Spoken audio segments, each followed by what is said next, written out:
Enemy's not a creative being. He kind of uses the same MO, the same shtick. He's not a very creative being. So going back to the garden, the first sin, what entered the story all of a sudden? You know, the text reads, for the first time they were ashamed.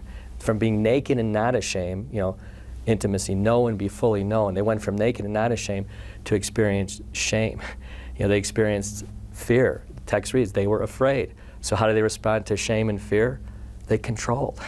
They control by covering themselves, you know. We still talk about in our marriage advances and in the book about emotional fig leaves, you know, covering my heart. Would you love me if you knew this about me, hon? Or did you know this season of my life? It's like there's emotional fig leaves that we put on, but there's also physical fig leaves that are demonstrative of the Genesis text where they physically covered, interesting, their private parts, their genitalia, their life-giving organs, because shame now was on the scene, and fear. You know, it says in the Bible that God did not give us a spirit of fear. We're only supposed to fear the Lord.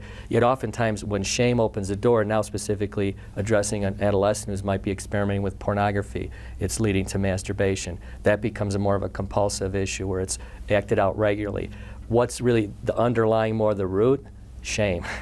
And the same MO the enemy uses out of the shame, they become afraid. So all of a sudden they start this new fantasy world of acting out, and then that opens the door to all different sorts of control. So the shame, fear, control cycle is more of the foundational stuff that we would want to address in counseling and inner healing, but specifically now with masturbation, we probably should talk about that a bit.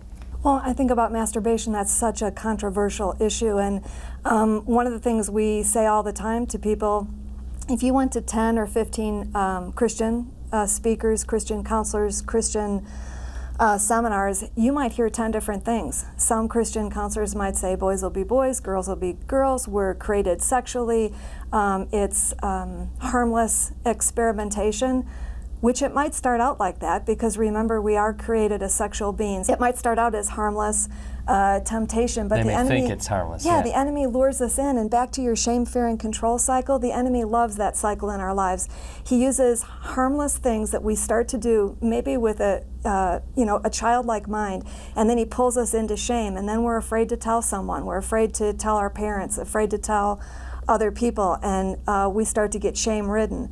So when I think about masturbation, getting back to that, I think masturbation isn't really the way God intended us. We were created for community, we were created for covenant, we were created for intimacy with another human being. And so we refer to masturbation, we challenge people to think of it as me sex. Did God create me to give pleasure to myself, to meet my own needs, to comfort myself? Or did he create me to be in relationship with another human being that requires me to be verbally naked with you, naked and not ashamed, to tell you what my needs are? It's very difficult in marriage learning how to hone your communication and intimacy skills, asking another person to satisfy you or asking for what you need. So when you think about how that works in a healthy relationship, masturbation is exactly the opposite of that. It's me satisfying myself apart from relationship, apart from God, taking my own needs. But although the Bible doesn't say anything about masturbation, we don't put a period at that statement. We put a semicolon and say, but what does the Bible say about lust? Because lust is sinful. Lust becomes a vacuum, sometimes like a vortex that literally can draw a person in.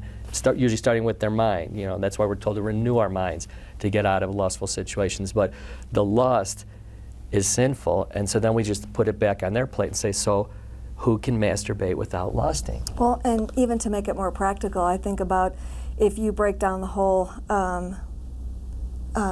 if you break down masturbation into simple steps, you think masturbation is either about fantasizing in your mind or looking at an image, and that image or that fantasy in your mind isn't a real relationship. That's not a person that you're relating with. That's not a person that you've had to forgive, that you need to love. That image or that picture is all about you. So in your mind, you're asking that image to do something for you or to do something to you that would create some kind of excitement. That's not how God really designed sexuality. It's a give and a take.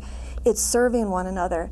It's not, sex isn't all about me, all about getting my needs met. It's how can I serve you so that the two of us can look more like Christ. Studies that have been done on the brain where a person actually programs their mind to receiving pleasure, either through a visual image or through pornography. it's almost like you have an imprinting of your brain, and that's what causes excitement. So then when I get into a marriage, into a one-flesh relationship, and this person is supposed to create that same thing for me, I've been programmed for years to receive it from an image, so it's the image that I need.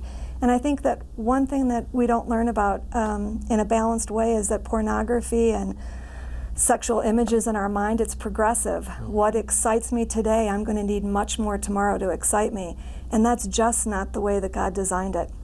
So I think, again, if people understood how your mind works, how your imprinting works, how you're programmed, and what that leads to, they'd be less apt to get involved in those things. But the enemy covers all that. He protects it, and he just says, it's no big deal, just for today, just for now. And so we kind of get pulled into a lifestyle that we didn't mean to get into at the beginning.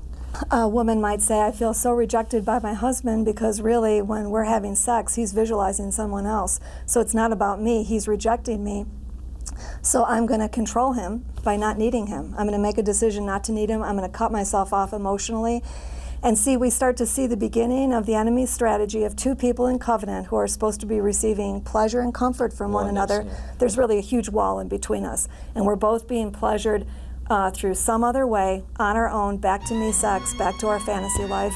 And that's exactly the way the enemy wants. Pure passion that beats for Christ alone.